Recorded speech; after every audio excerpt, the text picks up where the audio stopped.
Magandang araw sa inyong lahat. Ako si James Andre Boliva mula sa Nine Krypton.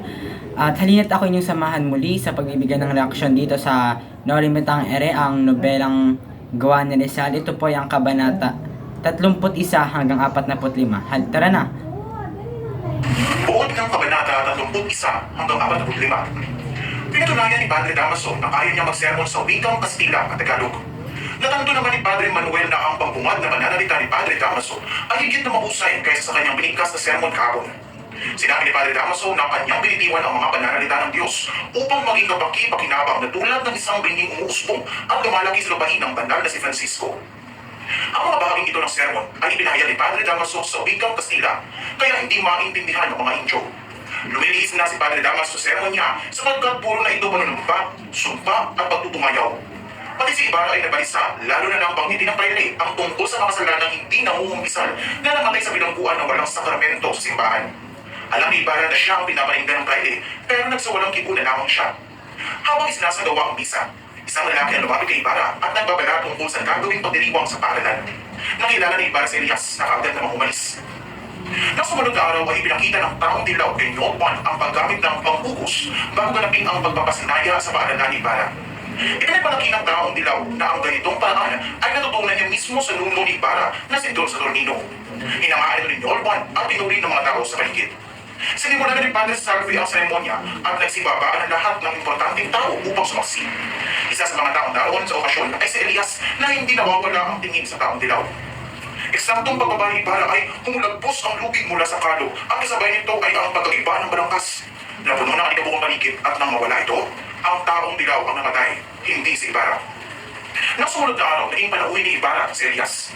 Pinayuhan ni Elias si Ibarra na mag-ingat sapagkat nagkalat ang kanyang mga kaaway. Sinabi ni Elias ang pagkatuklas niya sa balak ng taong dilaw na patayin si Ibarra sa araw ng pagpapasinaya sa kanyang bahay-paaralan. Hindi kakainin ng isda ang isang ito tulad ng kanyang ama. Ito raw ang binitawang salita ng taong kausap ng taong dilaw ayon pa kay Elias. Nanghinayang naman si Ibarra sa pagkamatay ng taong dilaw sapagkat marami pa sana siyang maaaring matuklasan mula rito. Ito ay hindi naman silang iyon ni Elias dahil tiyak niyang makaliligtas din ito sa hukuman dahil sa kabulagan ng hustisya sa bayan. Nagkaroon ng interes si Ibarra sa pagkatao ni Elias.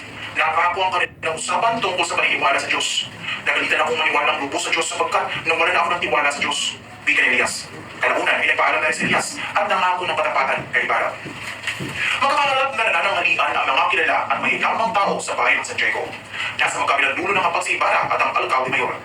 Katabi naman ni Ibarra sa gawing kanan si Maria Clara. Nagtaka ang karamihan sapagkat hindi pa dumarating si Padre Damaso. Patapos na ang tanghalian nang dumating si Padre Damaso. Lahat ay bumalik sa kanya, maliban kay Ibarra. Sinimulan ng ihanda ang serbesa at sinimulan na rin ng prayle ang pagtsyada kay Ibarra. Lalo uminit ang usapan, subalit hindi pa rin kumikibo si Ibarra at nagtitimpi lang. Ngunit, nang umpating ni Padre Damaso ang nangyari sa ama ni Ibarra, ay hindi na nakapagpigil pa ang binata. Dinaluhong ni Ibarra ang prayle at hanggang sasaksakin nang tigilan ito ng katipak si Maria Clara. Ulo ang isip ni Ibarra at piniling umalis na lamang. Mabilis na kumalas sa buong bahay ng San Diego ang nangyari sa panangalikan. Karamihan ay pinanigan si Padre Damaso dahil kung nagtimpi lamang daw si Ibarra ay hindi ganoon ang mangyayari. Walang pasabing dumating sa bahay ni Kapitan Tiago ang Kapitan General kaya naging abala ang lahat sa paghahanda. Si Maria Clara ay panay ang pagtangis dahil pinagbawalan siya ng kanyang ama na makipag-usap kay Ibarra habang hindi pa inaalis ang ex-komunyon sa binata. Patuloy na inaalon naman ni Tia Isabel si Maria sa pagsasabing susulat sila sa Papa at magbibigay ng malaking limos upang mawalang bisa ang ipinato sa binata. Isa pa, may kamag-anak si Padre Damaso na nakatatang dumating mula sa Europa at siyang inilalaan ng maging panibagong patipad Maria.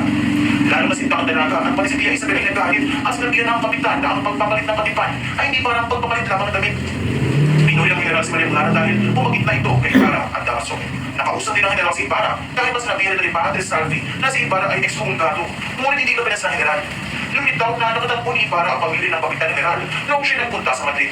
Ipinamalas ng General ang paghanga sa katalimuhan ni Ibarra. Ang mga paputok at sunod-sunod na pagtunog ng mga kampana ay hudyat ng pagsisimula ng posisyon. Ang lahat ay natigilan sa magandang pag-awit ni Maria Clara ng Ave Maria Nicolod sa salyong ng kanyang sariling piano. Kung nakatigil si Padre Salvi sa ganda ng tinig ni Maria Clara, nakadama naman ang panungkutan si Ibarra. Nadarama niya ang mensahe ng tinig na kasipahayuan ng kasintahan. Sa galit na napuno ng pagmumuni-muni ni Ibarra, nang paalalahanan siya ng Kapitan General tungkol sa imbitasyon nitong makasalo sa pagkain upang pag-usapan ang pagkawala ni Basilio at Crispin. Sa Sa pagdaan ng presisyon, tanging ang tinitirahan lang ang Alvarez at ni Doña Consolacion ang nakasara ang bintana. Mahigpit na ipinag-utos sa Alvarez sa kanyang esposa na huwag itong lalabas. Ikinahihiya niya ang amoy at patuloy na pananakit ng asawa. Dahil ni Doña Consolacion ang awit ni Sisa, inutusan ng Doña ang Guardia Sibil na papanigin ito. Inutusan niya si Sisa na kumanta, ngunit hindi agad ito sumunod dahil alam kung kaya ang lahat ng galit niya sa asawa ay ibinuhos niya sa kaawa-awang si Sisa. Sa inis ng Doña ay inutusan niya ang Guardia Sibil na pakantahin si Sisa. Muli niya inutusan si Sisa na sumayaw ngunit hindi ito sumunod. Nagalit muli ang Doña at pinaglalati ko si Sisa. Nagalit ang Alvarez na makita ang pangyayari nito. Inutusan ang Alvarez sa isang kawal na damitan, pagkainin at kumunin ang mga sugat nito dahil bukas ay ihahatid si Sisa kay Ibarra. Alas 10 ng gabi nang magsimula ang lula. Pinamumuno ka ni Don Filipo ang lula dahil abala sa pagsusugal ng alkalde ng mga gabing iyon. Nasa ikalawang bahagi na ng lula nang dumating si Crisostomo Ibarra at agad na tumabi kay Maria Clara. Nang makita ni Padre Salvi na masaya nag-uusap ang magkasintahan, agad itong tumungo at nakipagkumprontasyon kay Don Filipo. Ngunit isa si Ibarra sa may pinakamalaking abuloy kung kaya hindi ito maaaring palisin. Dahil hindi nakapaalis si Ibarra, si Padre Salvi na lang ang umalis kasama ng ibang pari. Ilang sandali pa yung umalis na si Ibarra sa lula dahil sa kahihiyan nito. Habang nanonood ng lahat, ay may dalawang sundalo ang dumating at inutos na itigil ang pagtatanghal sa kadahilan ng hindi daw makatulog sa ingay ang Alvarez at ang senyora. Nagkakaroon naman ang lahat ng hindi pagbigyan nito at Filipo ang utos ng dalawang sundalo. Balik-balik ang mga ito dahil sa pagpapahinto ng tangalan. Muling bumalik si Ibarra at agad na hinanap si Maria Clara. Humingi ng tulong si Don Filipo kay Ibarra na patigilin ang kabuluhan ng lahat, ngunit hindi ito kaya ng binata dahil sa sobrang dami ng tao. Mabuti na lang at naroon si Elias sa lugar ng mangyari ang gulo. Humingi ng tulong ang binata kay Elias. Nang tabing iyon ay hindi makatulog si Ibarra, kaya pinaliw ito ang sarili sa kanyang laboratorio. Maya-maya ay dumating si Elias upang ibalita na nagkasakit si Maria Clara. Tinanong ni Ibarra si Elias kung paano nito napatigil ang kaguluhang nangyari sa plaza. Aniya, kilala niya ang kapatid na nanguna sa kaguluhan dahil minsan na nito niligtas ang magkapatid sa pagpaparusa. Ilang sandali pa ay umalis na rin si Elias. Nagbihis na rin si Ibarra at nagtungo sa bahay ng dalaga.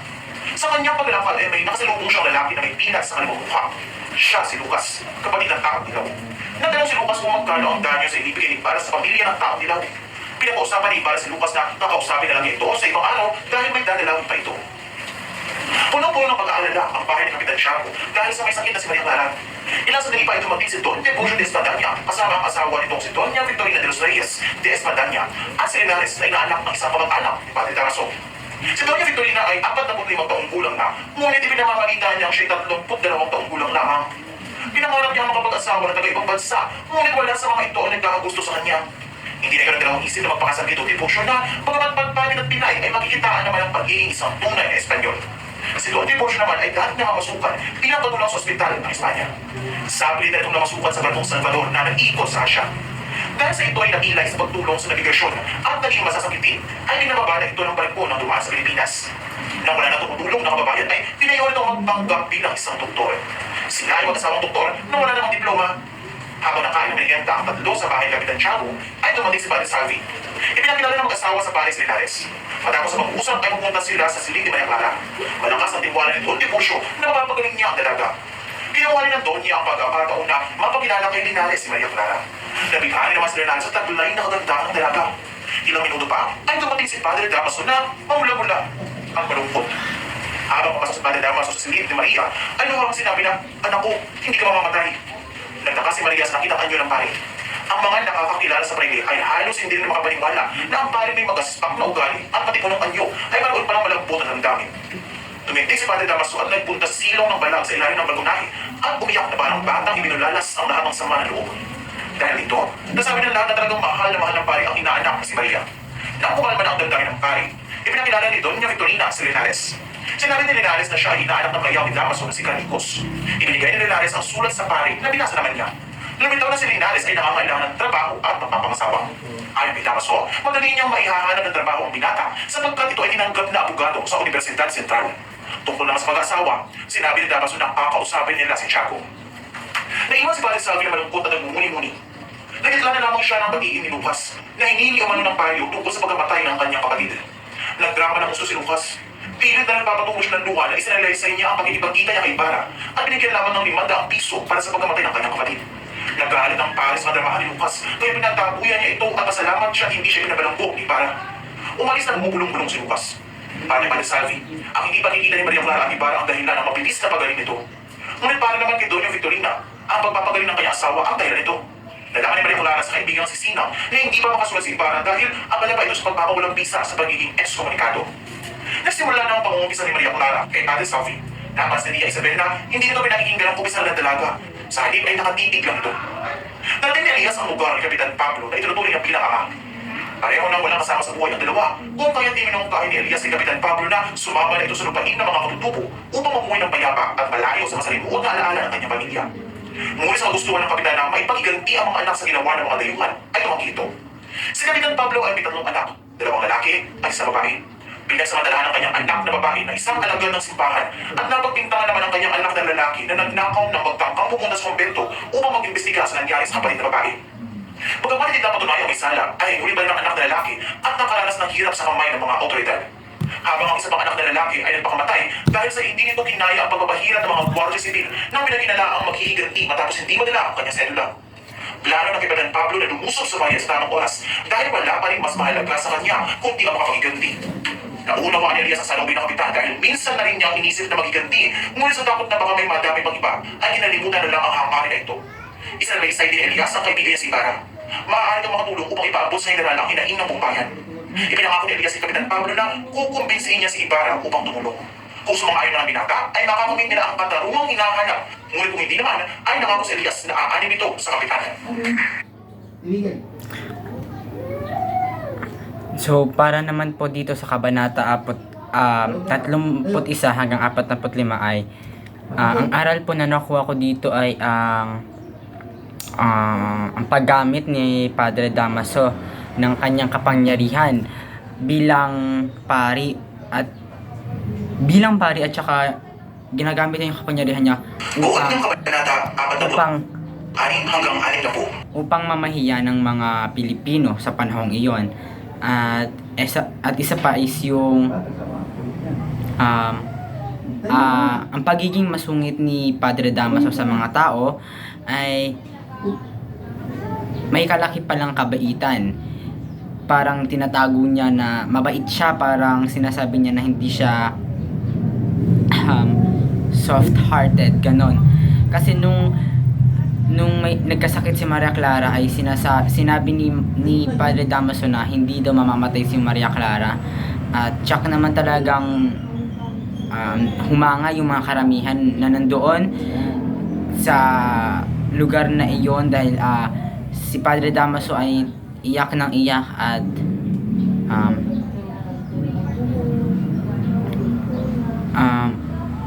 talaga namang